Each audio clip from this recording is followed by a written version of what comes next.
You won't believe what this single dad veteran did when 12 nannies walked away in tears, and how it changed 3 lives forever. Watch till the end, it'll melt your heart. And hey, if stories of courage and love inspire you, don't forget to like this video and subscribe for more real-life miracles. The story begins on a crisp morning at Fort McAllister Base, where the great iron gates guarded not just soldiers, but secrets. Inside the general's mansion, 2 twin girls, Amelia and Grace, 6 years old, had become infamous. Not for bad manners, but for heartbreak. Their mother had passed away in a car crash 2 years ago, and since then, the light had gone out of their tiny eyes. They refused to smile, refused to eat with anyone, and every nanny that came in ran out crying, unable to handle the endless silence, the tantrums, and the haunting sadness that filled the house. General Marcus Harlan, a decorated 4-star officer who had led men into war, couldn't win the battle in his own home. He'd tried everything, therapists, teachers, counselors, but the twins wouldn't open up.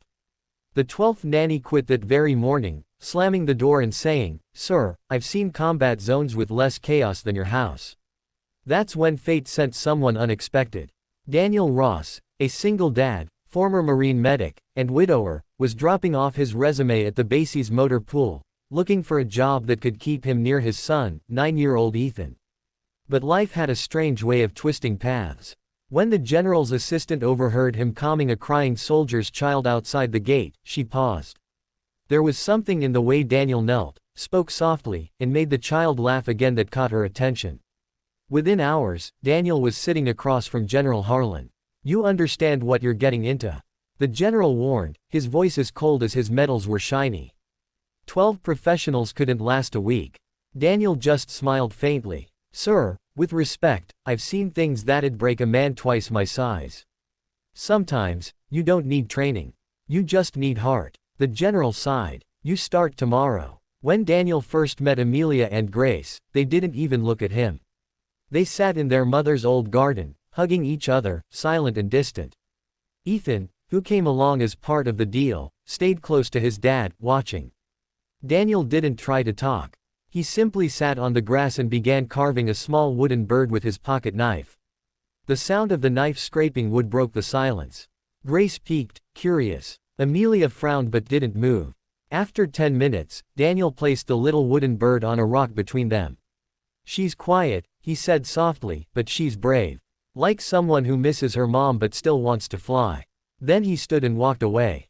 That was the first moment something shifted. Over the next few days, Daniel never forced the girls to talk. He cooked breakfast, packed their lunches, and played catch with Ethan in the yard, always leaving space for them to join, but never demanding it. Slowly, the twins began inching closer, curious about the laughter they hadn't heard in years. One afternoon, Ethan tripped during a game, scraping his knee. Daniel didn't panic, he just knelt and cleaned the wound, talking to Ethan calmly. "Pain reminds us we're still alive, kid. But healing reminds us we're not alone." Amelia watched from behind a tree, her eyes glistening.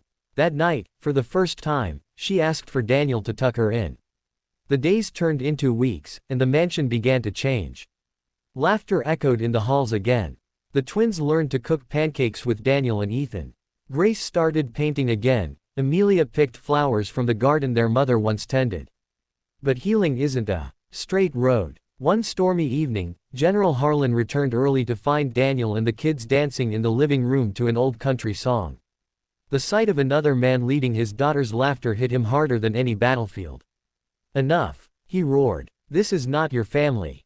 The music stopped. The twins froze, terrified. Daniel looked the general in the eye and said quietly, "With respect, sir, they need family. Whether it's by blood or by bond doesn't matter. They need love, not orders." The general's fists clenched. For a long time, no one spoke. Then, as the thunder rolled, Grace whispered, "Daddy, please don't make him go." It broke him. The man who never cried, who'd buried friends and never flinched, dropped to his knees and sobbed. From that night on, things changed forever. Months passed. The girls began therapy again, this time, with Daniel sitting beside them. Ethan became like their big brother, helping them with homework and making them laugh. Daniel stayed on as their caretaker, but the bond went deeper than that. He became family. One sunny afternoon, During a base ceremony, General Harlan took the stage. As the crowd watched, he called Daniel forward.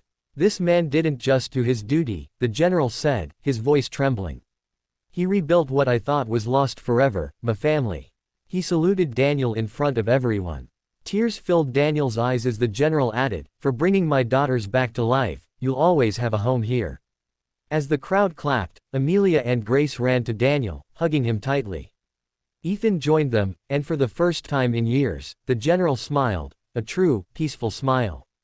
Because sometimes, heroes don't wear uniforms anymore. Sometimes, they wear hope. So if you believe in second chances, in healing, and in love that rebuilds even the hardest hearts, smash that like button, subscribe, and share this story. Someone out there might just need to hear it today.